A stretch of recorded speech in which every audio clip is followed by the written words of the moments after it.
Quem trouxe a palavra do Senhor só acompanha que está escuro. Salmo 51, versículo 10 até o versículo 12. Salmo 51, versículo 10 até o versículo 12.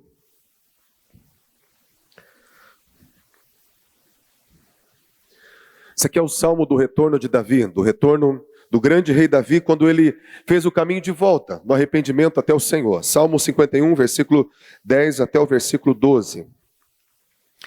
E Davi, ele disse assim: cria em mim, ó Deus, um coração puro, renova em mim um espírito reto, um espírito inabalável. Não me lances fora da tua presença, não retires de mim o teu Espírito Santo. Torna a dar-me a alegria da tua salvação e sustenta-me com um espírito voluntário. Pai, a tua palavra, que o Senhor, Deus, continue com os céus rasgados aqui, e o Senhor possa rasgar, ó Deus, nossos corações, que a nossa mente também, Senhor amado, possa expandir, Deus, que ela possa ser transformada, renovada, uma metanoia pela tua gloriosa e santa palavra. Deus, como o Senhor quer, meu Pai, desatar algo dentro, ó Deus, dos teus filhos, dentro, ó Deus, do meu coração. Deus, vem desatando, Pai, nessa noite, através da tua palavra. Deus, que a tua palavra possa entrar, meu Pai, possa fazer germinar a vida necessária que eu preciso, que o meu irmão precisa, que a minha irmã precisa. E seja uma noite, ó Deus, do encontro dos céus com a terra, do coração do homem com o coração de Deus, no nome poderoso de Jesus. Amém. O homem chamado Davi nada mais é do que aquele que recebeu um título que nenhum outro recebeu. Atos 13, 22, o rei Davi recebeu um título do próprio Deus. Deus falando assim, ó: achei Davi, filho de Jessé, homem segundo o meu coração, que fará toda a minha vontade. Você imagina alguém na terra que teve um coração parecido com o coração de Deus? Que qualidade!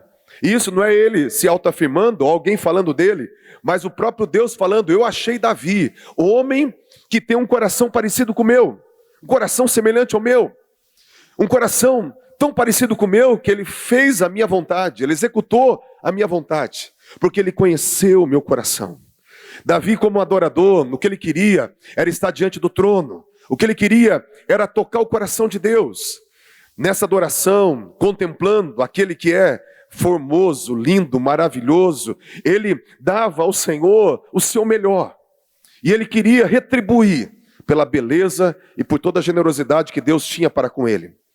E Davi, ele acabou conhecendo os segredos do coração de Deus. Segredos do coração de Deus. Mas a palavra do Senhor fala que Davi teve um tempo de trevas, um tempo de caos, um tempo de sombras.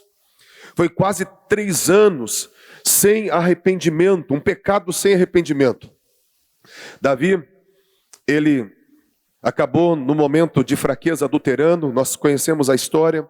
E nesse momento de fraqueza, não só ele adulterou, mas também ele matou Urias nas mãos dos amonitas, nas mãos dos seus inimigos. E não só ele fez isso, mas ele encobertou tudo isso, ele fez um esquema para ninguém saber. Apenas Joabe, o capitão do seu exército, sabia, mais ninguém. E ele encobertou tudo e ficou quase 3 anos sem arrependimento, enquanto o profeta Natã não foi adverti-lo, ele ficou sem arrependimento. E nesse período que ele ficou com esse pecado escondido, o coração do homem que tinha um coração perto do coração de Deus, começou a distanciar do coração de Deus. Ele começou a perder aquela essência, ele começou a perder aqueles valores, ele começou a perder aquela alegria que ele tinha. E quando ele foi confrontado, ele voltou para Deus de todo o seu coração. E o Salmo 51 é o salmo do retorno. É o salmo do homem que quis fazer o caminho de volta. É o salmo do homem que sentiu a distância do coração de Deus e quis voltar para o coração de Deus.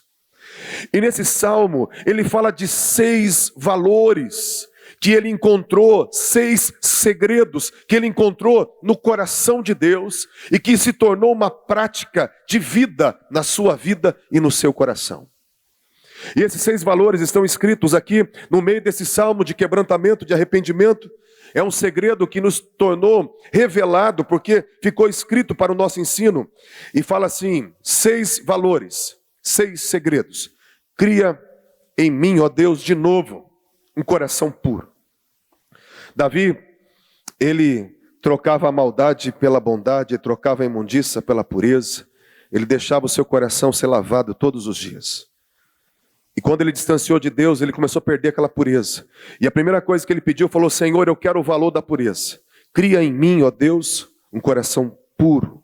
E depois ele continua falando o segundo princípio: renova em mim, Senhor, um espírito reto, inabalável. Davi não se movia por circunstâncias, não se movia por emoções. Davi tinha um coração inabalável, que fazia ele caminhar com determinação, independente do que ele vivia. Davi era o mesmo. Ele tinha um espírito reto, ele tinha precisão, determinação no que fazia, a mesma intensidade. Ele tinha um espírito reto, um espírito inabalável. Outra coisa que ele pede: Senhor, não me lances fora da tua presença. Ele era apaixonado pela presença. Eu acho que o que mais doeu em Davi, no tempo do pecado sem arrependimento, foi o distanciamento da presença. Ficar longe da presença. Eu sei que isso pode ser uma coisa para algumas pessoas, até assim, isso aí é uma coisa transcendental, isso é uma coisa apenas para algumas pessoas, mas não. Deus, ele tem uma revelação da sua presença. E quem experimenta a presença de Deus fica apaixonado por ela. E Davi falou assim: Senhor, não retires de mim a tua presença. Ele estava pedindo de novo a presença de Deus. O quarto valor que Davi fala, que ele tinha, do segredo: e não retires de mim o teu Espírito Santo. Certa feita ele falou: o Espírito do Senhor Deus fala por meu intermédio. Lá, na palavra do Senhor, quando ele fala que as canções, as profecias, tudo eram dirigidas pelo Espírito Santo. Davi tinha uma comunhão com a pessoa do Espírito Santo de Deus. O quarto segredo de Davi, a comunhão com o Espírito Santo. O quinto segredo de Davi está aqui, ó: torna a dar-me a alegria da tua salvação. Davi não tinha alegria porque vencia os inimigos, não tinha alegria porque passava dias e dias em batalha. Ele tinha alegria por ter o nome escrito no livro da vida. Ele tinha alegria por saber que Deus o tinha resgatado e ele tinha uma porta aberta no céu para ele. Que ele já experimentava uma eternidade, ele era salvo e ele já tinha a alegria da salvação. E Davi ele fala assim: Senhor, eu quero que o Senhor restitua os 6 valores e restitua-me a alegria da salvação. A alegria da salvação. E o último valor de Davi, que vai ser o tema da nossa mensagem de hoje, ele fala aqui: Senhor, me sustenta com espírito voluntário. Deus me sustenta com espírito voluntário. Ele falou assim: a coisa que me manteve em pé, que me mantinha em pé, era um espírito voluntário. O que é um espírito voluntário? É quando você faz coisas espontaneamente, quando você usa a tua vontade para servir, para abençoar, para fazer algo. É um espírito voluntário. Você se coloca em prontidão e você se coloca a fazer as coisas. Não porque estão no teu rol de interesse, no teu raio de interesse, mas quando você vê uma necessidade, você se coloca prontamente a fazer. Quando você vê um desafio, você aceita o desafio. Isso é um espírito voluntário. O voluntário não é aquele que é chamado, que é comissionado, que é enviado, não. O voluntário é aquele que se apresenta e fala aqui, ó: eis-me aqui. Eu estou disponível. Eu quero fazer algo. E pelo contrário, o voluntário é aquele que não só acha oportunidade, mas ele cria as suas oportunidades. Ele é um rompedor de caminho. E Davi falou assim: Senhor, o Senhor me sustentava, o Senhor me mantinha de pé, com um espírito voluntário. E eu quero falar um pouquinho sobre isso hoje, que se Davi, conhecendo o coração de Deus, ele sabia que aquilo que fazia ficar em pé era um espírito voluntário. Eu preciso ter um espírito voluntário. Você precisa ter um espírito voluntário. Amém, queridos? E o interessante é que Davi, quando falava sobre isso, ele falava no intuito de ser alguém sempre disponível para fazer alguma coisa.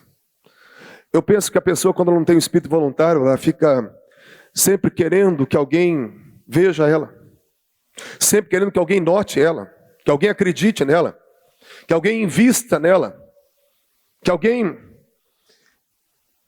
Até treine ela, mande ela fazer alguma coisa, ajude ela a fazer o que mandou fazer. Fica sempre esperando que alguém suporte os seus mimos, os seus caprichos, os seus dodóis. Fica sempre esperando que alguém me veja, que alguém se importe, que alguém olhe para mim, que alguém me mande fazer alguma coisa, que alguém encontre em mim o meu valor. É uma pessoa passiva, que está sempre esperando. E nós vivemos uma realidade assim hoje, onde ficamos esperando, e o tempo passa, e nós estamos esperando, e o tempo passa, e estamos esperando, e o tempo passa. Isso é muito cruel, porque o tempo não perdoa. As oportunidades, elas vêm e elas vão. A nossa história fala que é como uma fumaça, que aparece e logo desvanece. Os nossos dias passam como um conto ligeiro, diz o salmista. Nós temos que lembrar do Criador nos dias da mocidade, porque antes que venham os maus dias, e fala que os maus dias vêm tão rápido. Ontem eu tinha 15 anos, hoje eu tenho 17. Amanhã eu vou ter 19. Não é assim, Marquinhos? A gente vê os dias voando. E quando a gente não vive o que foi chamado para viver, a gente tem uma frustração muito grande. E nossa frustração é fruto de ficar esperando. Às vezes com as nossas arrogâncias, com as nossas prepotências, com a nossa infantilidade, ficamos esperando. Mas Davi falava: Senhor, eu me mantinha em pé quando eu estava perto do teu coração, com o espírito voluntário. Eu sei que todas as coisas no reino aconteceram com Davi depois que ele foi ungido. As coisas que aconteceram com Saul aconteceu depois que ele foi ungido. Jesus, ele começou o seu ministério, o seu serviço, depois que ele foi ungido. Que é a unção que faz todas as coisas, sabemos disso. Mas o interessante é que, mesmo sabendo que é a unção de Deus, que é a presença de Deus, que é o Espírito de Deus que faz todas as coisas, é nós que temos que fazer a manutenção dessa unção. E eu quero que você leia comigo o Salmo 110, versículo 1 até o versículo 3. O Salmo 110 vai falar sobre conquista, sobre reino. Salmo 110, versículo 1 até o versículo 3. Diz assim: disse o Senhor ao meu Senhor: assenta-te à minha direita, até que ponha os teus inimigos por escabelo dos teus pés. O Senhor enviará o cetro da tua fortaleza desde Sião, dizendo: domina no meio dos teus inimigos. O teu povo se apresentará voluntariamente no dia do teu poder, com santos ornamentos, como vindo do próprio seio da alva, será o orvalho da tua mocidade. Esse salmo messiânico é Deus falando com o filho: assenta-te à minha direita, até que eu ponha os teus inimigos por escabelo dos teus pés. E Davi assistindo a conversa da Trindade. E Deus falando para o filho: filho, domina no meio dos seus inimigos. 1 Coríntios 15 fala assim que o último inimigo que vai ser vencido, dominado, vai ser a morte. Então Jesus, ele está num processo de conquista, num processo de domínio, de expansão do reino, num processo onde a unção que estava sobre ele, o ministério que estava sobre ele, não acabou. Ele continua restaurando todas as coisas, sujeitando tudo e colocando tudo ao Pai, como está escrito na palavra do Senhor. E nisso ele tem um povo que trabalha com ele. Ele tem vidas que trabalham nesse processo de conquista, nesse processo de governo, nesse processo do reino. E esse povo tem uma característica. Fala: o teu povo se apresentará voluntariamente. O povo que recebe a unção para implantar o reino, para servir, para fazer a obra do Senhor, para cumprir um propósito. Esse povo tem que ter uma característica. Ele tem um espírito voluntário. Ele cria as oportunidades. Ele enxerga as oportunidades. Ele se dispõe. Ele serve. A identidade de servir entrou nesse povo. Não é um povo que está ali esperando ser mandado. É um povo que está pronto para servir. Pronto para enxergar aquilo que Deus quer que ele enxergue. O seu povo se apresentará diante do Senhor voluntariamente. Deus não precisa chamar nem mandar. O povo do Senhor, da conquista do reino, é um povo que tem uma característica, um espírito voluntário. Em cima dessa introdução, quero falar agora sobre Davi. 1 Samuel 17, quem só depois quiser acompanhar, está sendo gravada a mensagem. 17, do 34 a 36, Davi ele chega para Saul, naquele duelo onde Golias estava desafiando alguém do exército de Israel. Todo mundo conhece o texto. E Davi, quando chega para Saul, fala assim: ó, o teu servo aqui cuidava do rebanho do meu pai. De repente veio um urso e pegou uma das ovelhas do meu pai. Eu corri atrás do urso, feri o urso, arranquei a ovelha do urso e salvei a ovelha do meu pai. Estava outra feita cuidando das ovelhas de meu pai e veio um leão. E o leão abocanhou a ovelha, pegou com as garras. Eu fui atrás do leão. Eu consegui ferir o leão, arranquei da boca do leão, puxei a barba do leão e arranquei a ovelha da boca do leão. Eu imagino se Saul estava acreditando em Davi. Você imagina um negócio desse? Agora eu quero que você entenda uma coisa. Davi, ele foi voluntário em salvar as ovelhas do seu pai. Mas com que contexto que Davi tinha um relacionamento com seu pai? Se você for ler todo o texto da Bíblia, quando fala que o grande profeta Samuel foi na casa do seu pai Jessé, em Belém, 1 Samuel capítulo 16. O profeta Samuel era tão temido na época, que quando chegou na cidade de Belém, Belém ficou em alvoroço. E disseram todos os anciãos da cidade: é de paz a tua vinda? Porque sabia que havia uma palavra de Deus, ia vir ou um castigo, ou uma promessa, ou um juízo. Algo de Deus ia vir sobre Belém. E Samuel falou: não, eu vim aqui para fazer um sacrifício na casa de Jessé. A cidade toda ficou com os olhos em Jessé, pai de Davi. Samuel chegou, Jessé com as pernas bambas, perguntou: o que você veio fazer aqui? Falou: não, eu vim fazer um sacrifício com todos os teus filhos. Eu tenho algo para um dos teus filhos. Então quero um sacrifício. Jessé arrumou os filhos, chamou os filhos. Tinha 8 filhos. Chamou 7. Abandonou um. Deixou um cuidando das ovelhas e chamou só 7. E falou assim: ó, todos os jovens estão aqui, todos os meus filhos estão aqui. Quer dizer, Davi era o quê para o pai dele? Era nada, era o invisível. Daí, quando Samuel viu Eliabe, o mais fortão, o mais grandão, o mais bonito, falou assim: está o Senhor diante do seu ungido?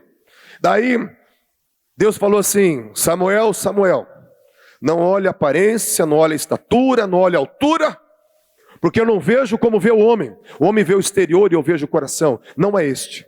Aí passou Samar, não é este.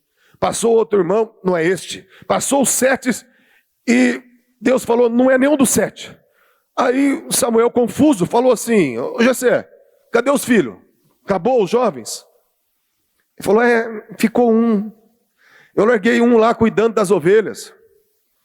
Eu não falei para chamar todos os filhos? Mas eu larguei um lá. Daí Samuel, de pirraça, falou assim: ó, manda chamar esse jovem. Ninguém vai sentar na mesa enquanto não chegar o teu 8º filho. Ficou o velhinho Samuel, o velhinho Jessé, os outros 7 irmãos mais velhos de Davi, em pé, foram buscar Davi, trouxeram Davi, teve que esperar Davi tomar banho, se arrumar. Ninguém comia sem um ritual severo de purificação. Todo mundo esperando, em pé, ninguém senta na mesa enquanto não chegar o último filho. Quando chegou o menino bonitinho, pequenininho, Deus falou: este mesmo. Daí derramou a unção sobre ele. O que eu quero dizer? Eu quero dizer que Davi tinha um pai que não considerava ele como filho. Davi tinha um pai que fazia diferença entre filhos e filho. Davi tinha um pai que tratava ele pior do que um empregado. Porque além de cuidar das ovelhas do pai, ainda o pai colocava para cuidar das ovelhas onde tinha leão e urso. Falou assim, ó, tem aquelas ovelhas que vai lá naquele pasto lá, perigoso. Ele tinha um monte de funcionário, mas ele mandava o quê? O Davi, vai lá Davi. Se você morrer, não vai fazer falta para ninguém. Esse era o paizão de Davi. Esse era o paizão de Davi. E Davi chegou para esse paizão e falou assim, ó, pai, o leão tentou comer uma ovelha tua. Imagina, se eu fosse o filho de Jessé, você fosse o filho de Jessé, filha de, de Jessé. Vinha lá, o que era ovelha? Ovelha era um patrimônio do pai. Aí tá um leão pegou a ovelha, você ia meter a cara com o leão? Eu não, falar assim, puxa, eu já estou cuidando aqui. O leão pegou. Uma menos. Não foi culpa minha. Mas Davi tinha um espírito voluntário, queridos. Ele se dispôs a ir atrás daquela ovelha. Ele se dispôs a cuidar do patrimônio do pai. Ele se voluntariou a correr risco de vida para estar servindo um pai que não considerava ele como filho. E honrar um pai que não honrava ele como filho. Davi tinha uma liderança que não via ele como alguém, não dava valor nenhum para ele.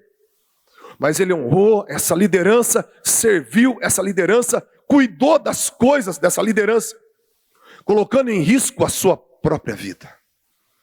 Davi tinha um espírito voluntário. Ele falou, Senhor, o que me sustentou, o que fez com que a unção não se apagasse na minha vida, foi um espírito voluntário.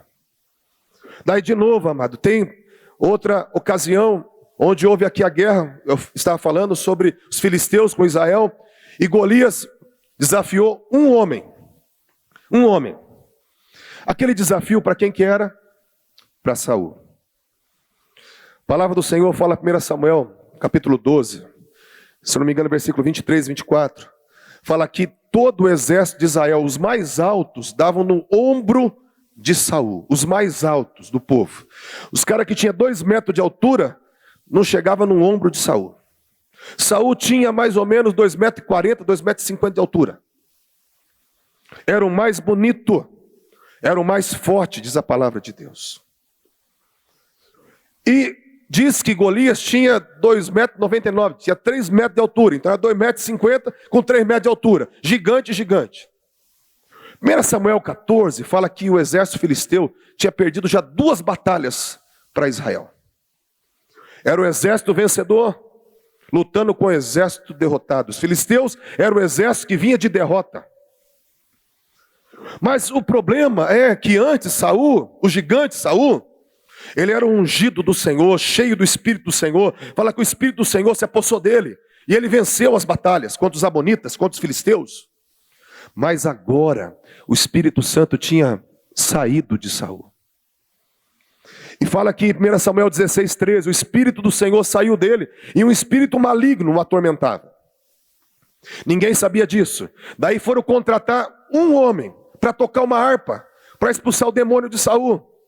E acharam um menino chamado Davi. 1 Samuel 16:23. Fala que quando o espírito maligno atormentava Saul, chamava o menino, ele adorava, ele cantava, ele salmodiava. E o demônio saía de Saul. Ninguém sabia, mas Davi sabia, que aquele duelo não era para as companhias de Israel. Aquele duelo era um tratamento de Deus para Saul. Porque a hora que Saul precisava fazer a guerra, mano a mano, gigante com gigante, ele estava sem o auxílio de Deus. Ninguém sabia disso, mas Davi sabia, porque Davi que expulsava o demônio dele. Se eu fosse Davi, eu ia falar assim, bem feito. Agora eu quero ver. Deus colocou o duelista para você passar vergonha, rapaz. Quero ver.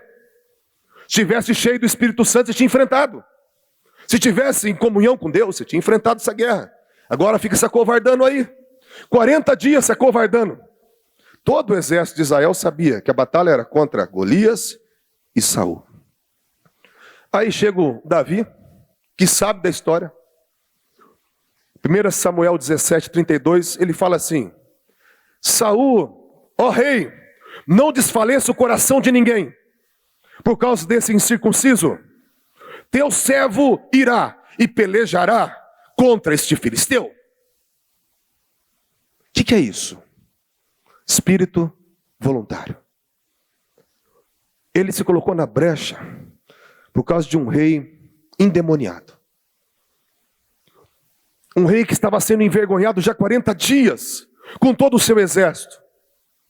E Deus estava permitindo aquela vergonha para mostrar para Saul: olha o preço de estar longe da minha presença.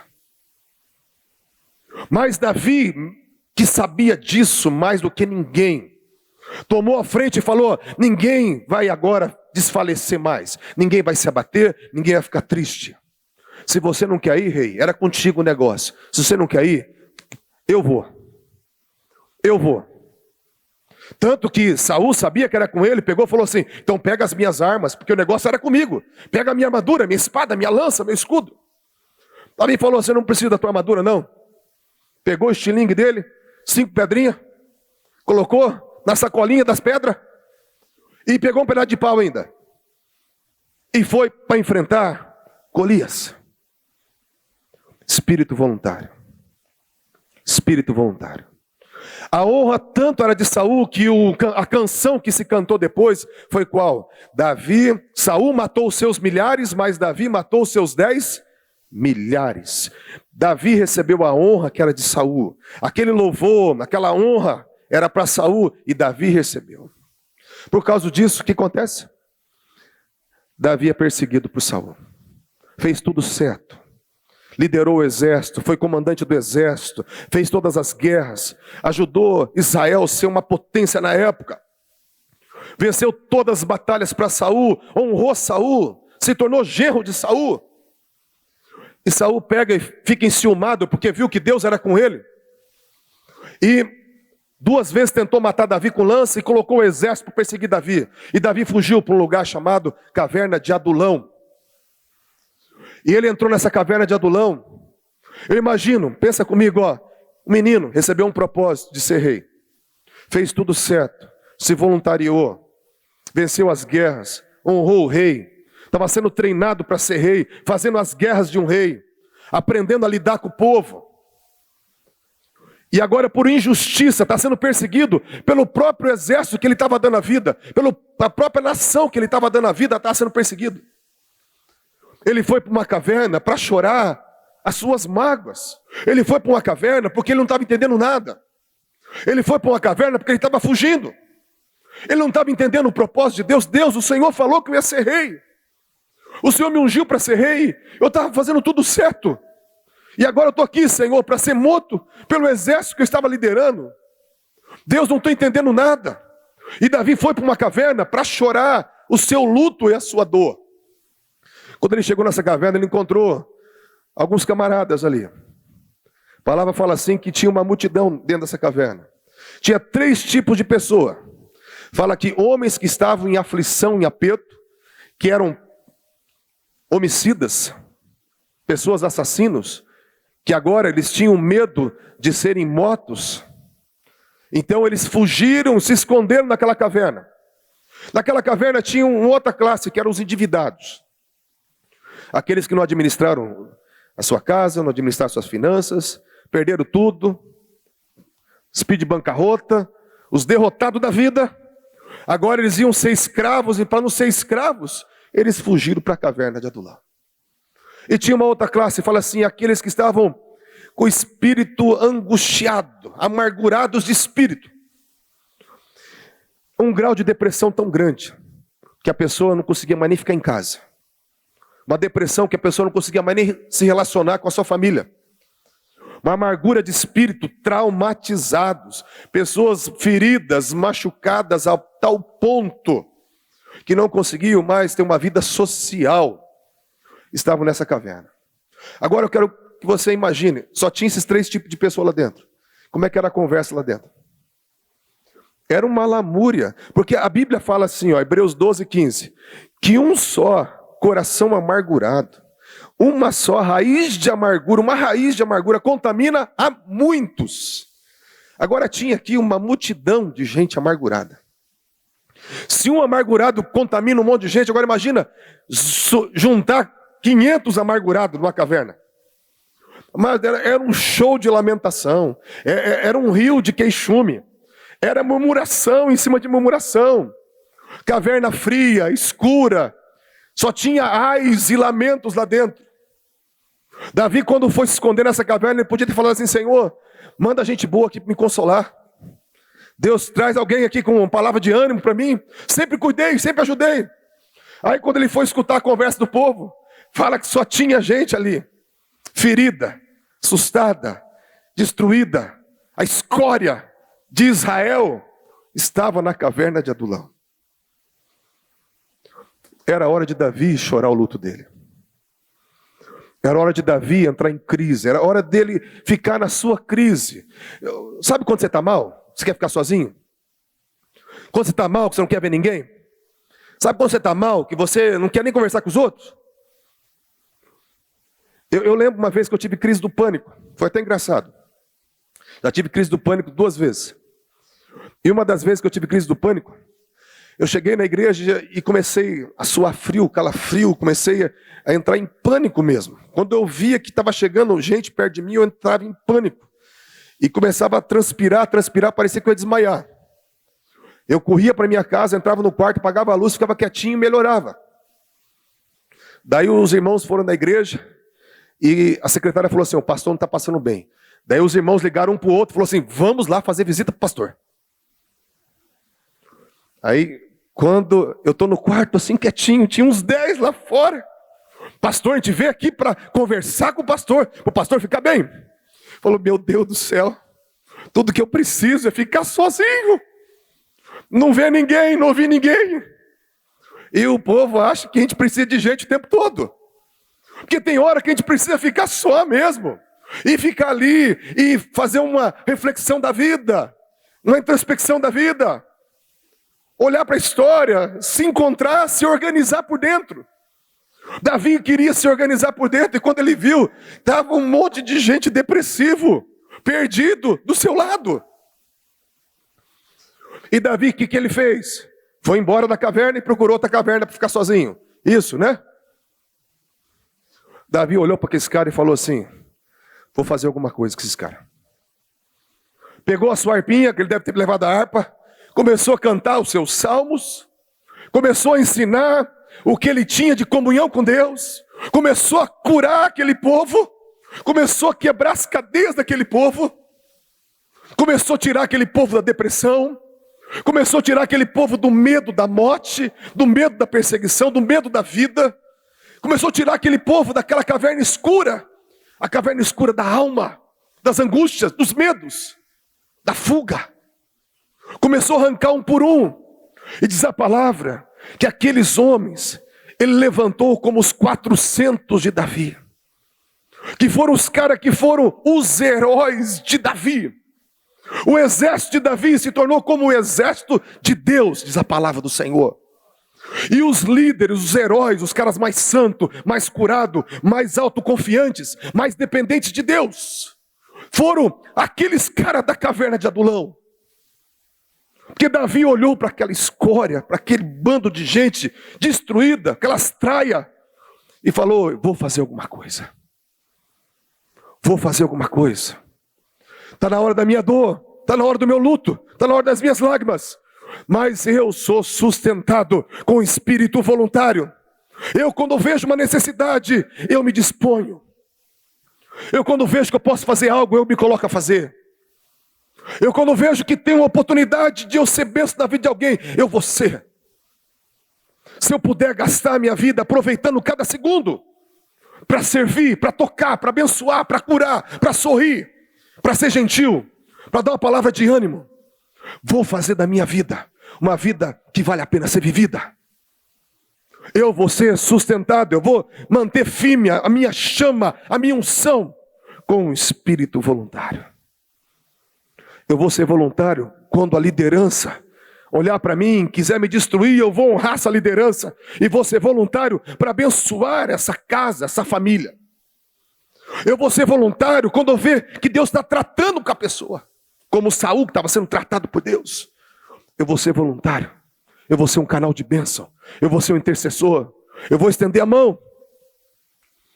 Eu vou ser voluntário quando eu estiver na hora da minha dor, na hora de eu chorar as minhas lágrimas e o meu sofrimento, eu vou engolir as minhas lágrimas e vou escutar as tuas.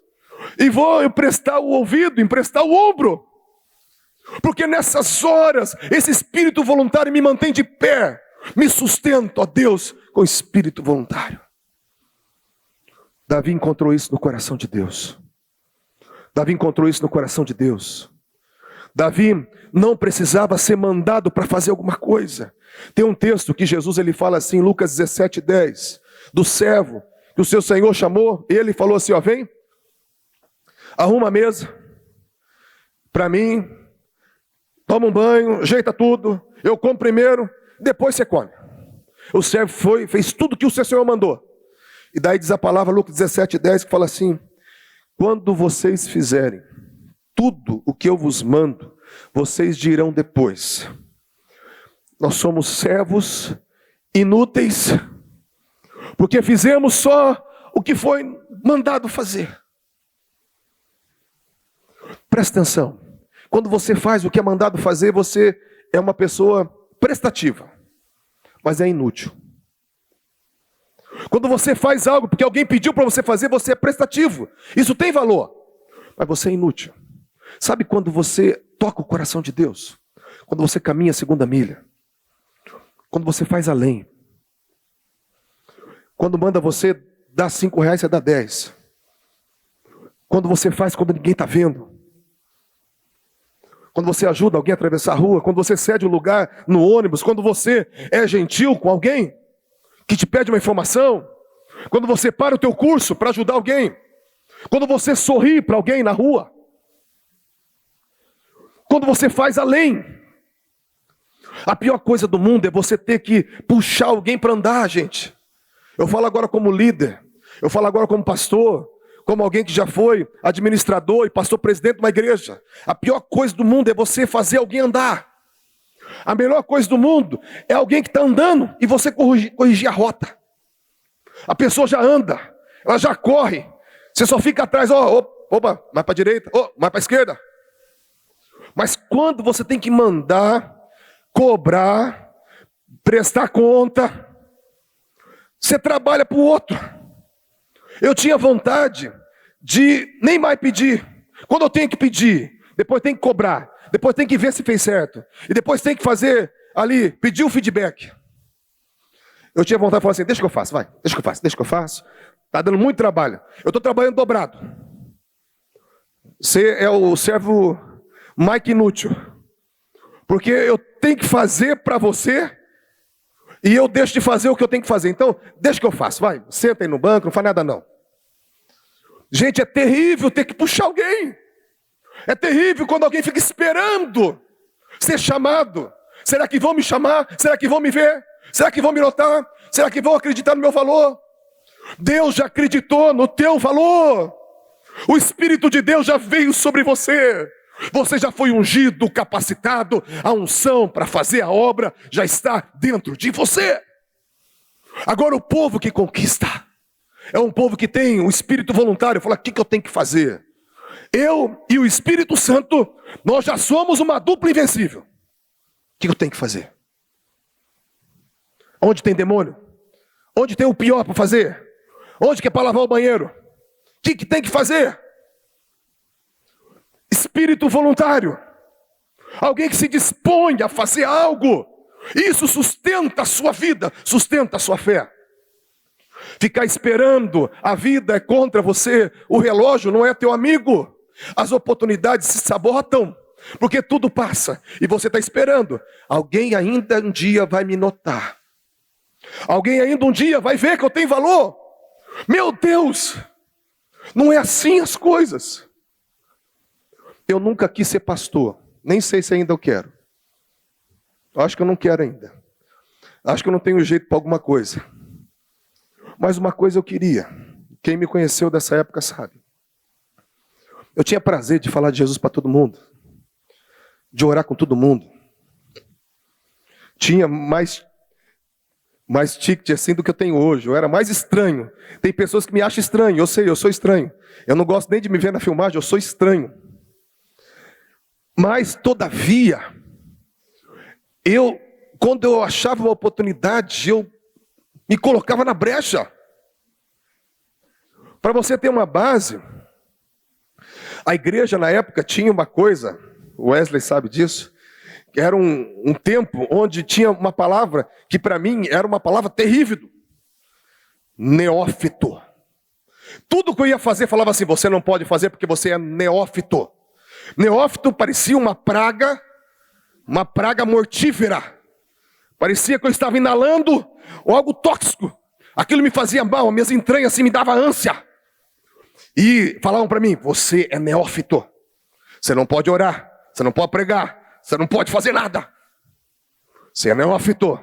Falei, meu Jesus amado, me liberta desse espírito de neófito. Esse demônio de neófito sai de mim. E eu me converti em 91. 2 meses depois da minha conversão, estava pregando o evangelho.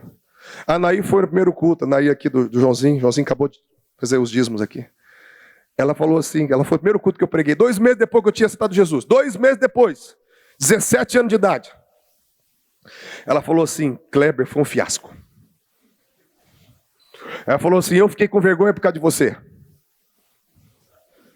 Ainda bem que ela falou isso uns 3 anos depois, né? Se ela falasse isso na semana, meu Deus do céu, ia ser um balde de água fria no menino. No neófito. O neófito. No final do ano eu já estava pregando numa igreja. Fechei os cultos de virada de ano. 6 meses depois que você tem Jesus. Estava pregando, fechando o ano. Orava com todo mundo. Orava com os cachorros da rua. Orava com todo mundo. Só não orava na igreja porque neófito. Mas fora da igreja eu orava com todo mundo. Comecei a pregar em tudo que é igreja aí fora. Porque o pessoal me chamava. Viajei para todo lado. De menor, saía viajar. De carro. E pregava. E porque era neófito de verdade, eu orava muito, porque eu não sabia o que fazer. Mas já que eu orava muito, Deus tinha muita misericórdia e Deus fazia. Que quando a gente ora, Deus faz, amém? E quando a gente não sabe fazer, a gente ora. Então eu não sabia fazer, então eu orava. E o que acontecia? Deus fazia. Então eu aprendi na prática. O que sustentou a chama em mim era uma coisa chamada espírito voluntário. Nós tínhamos um culto na casa do meu pai. E esse culto, eu ensinei isso para a galera que andava comigo. Tudo 17, 18, 19 anos, 16. Hoje tem mais de 20 pastores dessa galera, desse ano. E o pessoal era o seguinte, orava com todo mundo. Chegava um visitante, ele recebia no mínimo 20 orações. Saía tudo babado, assustado. Mas um orava, ele sentia o amor de Deus. Outro orava e expulsava o demônio dele. Outro orava e profetizava. Outro orava. Eu sei que no final o cara estava assustado, mas ele voltava. Todo mundo que entrava na nossa reunião voltava. E se convertia.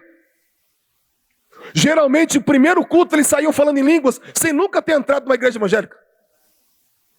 Porque tinha uma atmosfera, todo mundo jejuava, todo mundo orava, e todo mundo queria orar com os outros. Era uma bênção. Passou esse negócio de espírito voluntário, e o espírito voluntário, sabe, trouxe uma atmosfera de conquista, uma atmosfera de reino, de governo, porque os seus santos se apresentarão diante dele com espírito voluntário.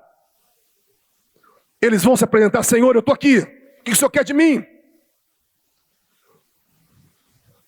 Senhor, eu vou criar oportunidade onde não tem. Eu cheguei até, gente, olha, cantar no banco da igreja, com microfone. Eu lembro uma vez que tinha uma música que só a Cíntia, né, que é da ADT, pastora Cíntia hoje, conhecia, e eu conhecia. Eu falei, pastor Irene, eu conheço. Dá o microfone. Eu cantei no banco sentado, porque neófito não podia cantar na frente. Mas cantei no banco, tudo desafinado, mas cantei. Aquela música Maranata, uma música antiga Maranata, cantei no banco. Por quê? Porque qualquer brecha eu estava ali. E eu quero que você entenda uma coisa. Se você ficar esperando, a vida vai passar. e a unção vai apagar. Davi falou: Senhor, o que me susteve, o que me manteve em pé, o que me segurou, o que segurou o chamado, o propósito, a motivação e a unção, foi um espírito voluntário. E quando ele voltou para o coração de Deus, ele falou: Deus, me sustenta de novo com o espírito voluntário. Quero que você se coloque em pé, em nome de Jesus. Eu quero ver você recebendo uma unção de espírito voluntário. Você vai falar assim: pastor, hoje eu evangelizei, hoje eu falei de Jesus, hoje eu orei com o cara que estava caído lá na frente do banco. Levantou? Não levantou não, mas um monte de gente ficou olhando. Você vai falar de Jesus para todo mundo, vai orar. Amado, eu tenho um negócio comigo assim, eu tento ser certo, mas não consigo. Às vezes a pessoa chega para mim, me pede oração, eu sinto de orar na fila do banco, dentro do mercado, e eu começo a orar. Eu falo assim: vou fazer uma oração de gente, uma oração normal, né? Deus abençoe o teu filho, abençoe a casa dele. Ah, daqui a pouco eu começo a expulsar demônio. Já teve vezes, a hora que eu abri o olho, todo mundo com medo de passar naquela gôndola, porque eu estava expulsando o demônio por telefone. E o pessoal ficou com medo. Mas tem pessoas que às vezes procuram e falam assim: olha, você é crente, né? Você ora comigo? Às vezes não tem coragem de pedir oração ali, mas olha, você ora pelo meu pai, está doente, pela minha mãe. Mas que a gente se apresenta. Não é porque deram um microfone. A coisa mais terrível foi um tal do microfone. Porque eu preciso do microfone para cantar para Jesus, para fazer a obra de Deus. A última coisa que eu preciso fazer a obra de Deus é o microfone. O que eu preciso para fazer a obra de Deus é ter um coração voluntário. Amar Jesus e amar as pessoas que Jesus ama.